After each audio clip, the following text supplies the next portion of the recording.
much, Ted. One of these days I'm going to set up a Hall of Fame for public servants. And on the first ballot, Justice O'Connor will be inducted into that Hall of Fame. She is happy. I want to thank Aspen and iCivics and Georgetown Law and MacArthur for this remarkable assembly of talented people. I'm glad to have a part in it. There is, of course, very good reason for us to be concerned, deeply concerned, about the status of civic learning and civic education in the country today. Too many Americans lack a basic understanding of the core institutions of our representative democracy, our debt to our ancestors who established these institutions, and our responsibilities to teach our descendants about those institutions. There is a sense, particularly among younger people, that being an American citizen is no big deal. No obligation attaches to it. It's an endeavor not particularly worthy of their time or talent. Too many Americans think that citizenship is hollow. An apathetic, passive, cynical view of our democracy will invite leaders who abuse power. There's an old observation: a society of sheep must in time beget a government of wolves. If Americans increasingly disengage, if more and more Americans are less and less interested in civic responsibility, then the entire American enterprise is in jeopardy.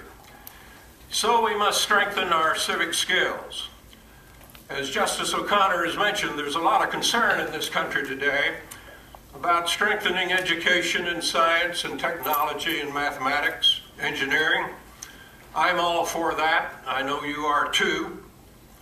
But my observation would be that we need more than technical skills. The future of this nation depends on citizens who know and practice the civic virtues and who understand the core features of representative democracy.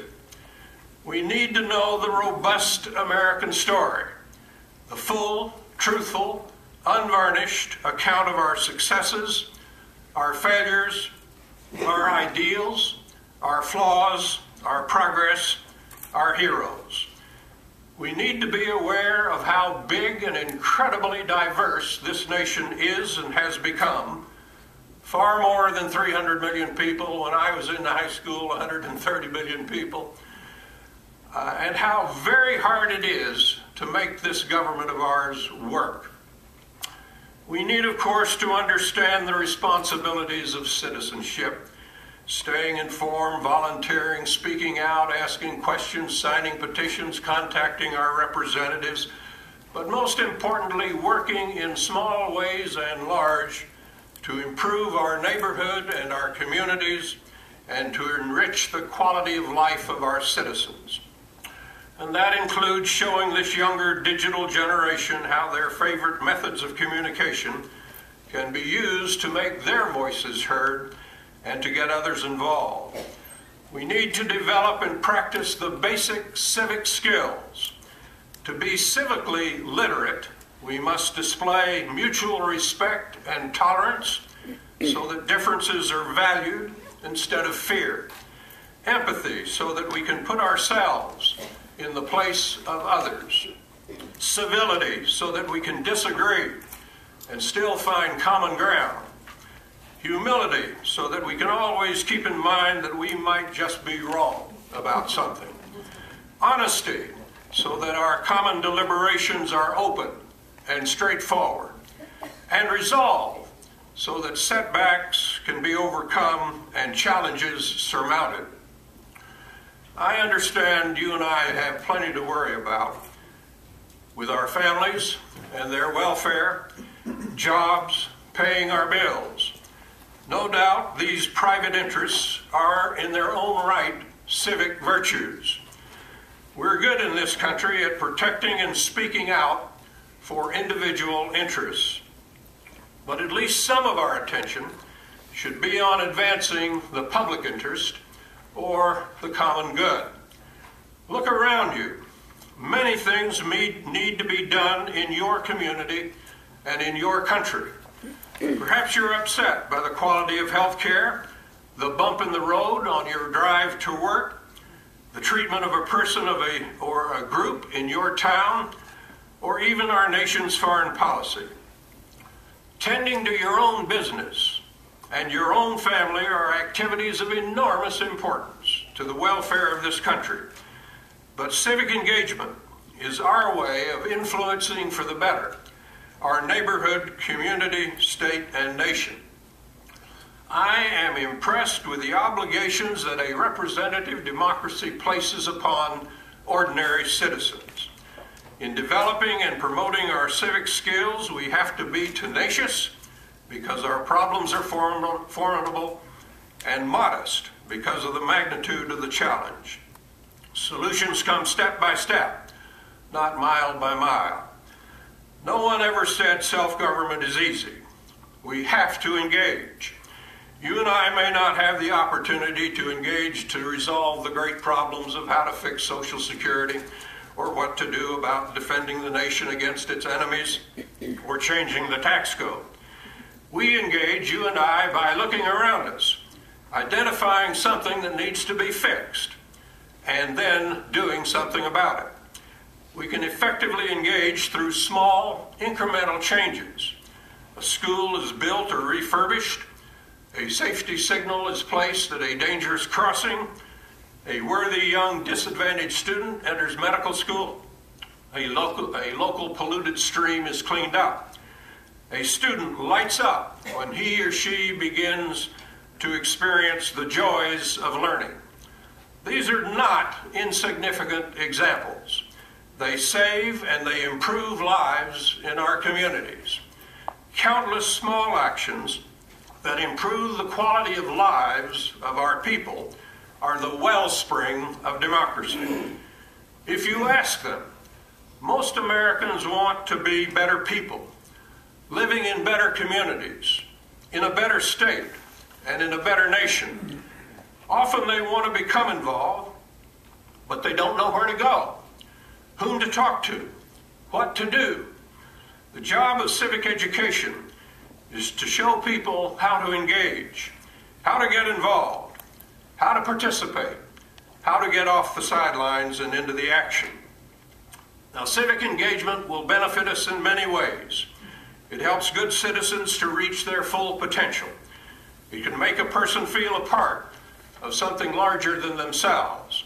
It can challenge them to take a stand, speak up in public, ask a question, learn more about what they believe, and become the best that they can be.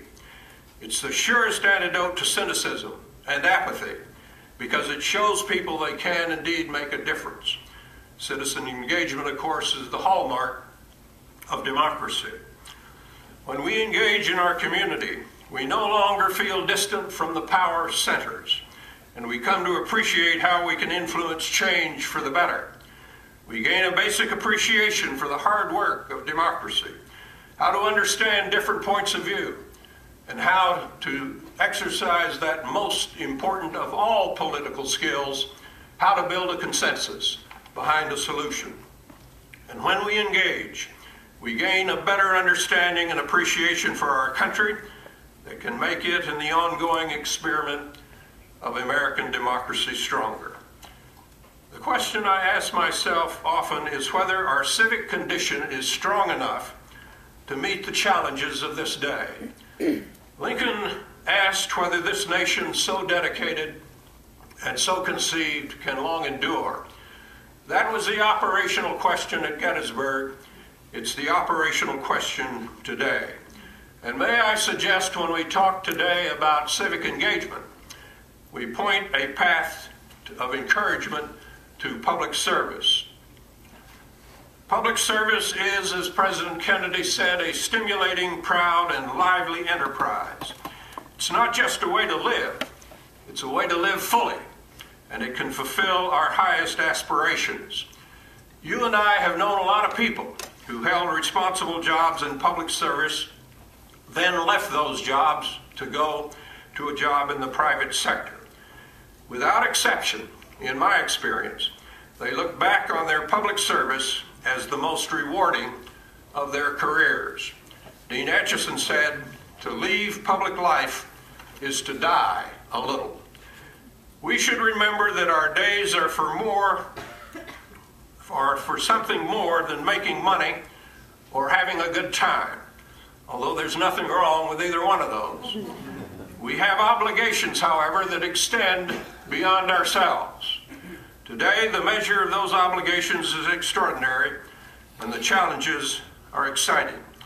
So it's up to us to get off the sidelines and into the arena so that this country can have a new birth of freedom.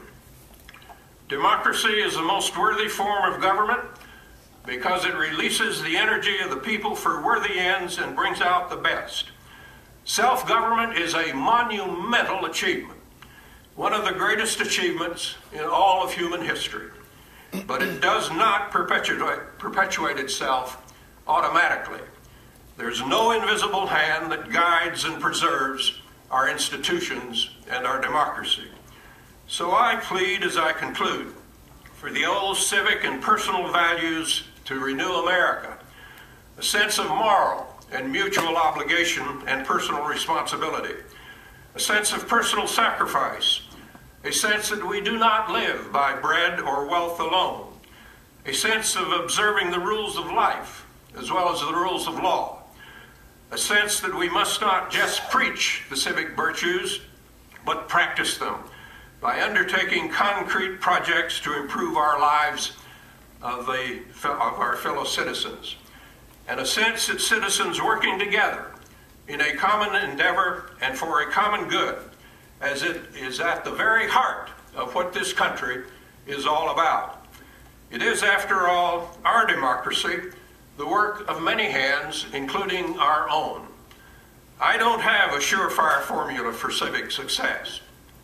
I do have a surefire formula for civic failure. It's to back away, to disengage from our civic responsibilities. If we become a nation of spectators, said that government report of a few years ago, we will surely fail. Democracy, said Jefferson, is never a final achievement. It's a call to an untiring effort. Thank you.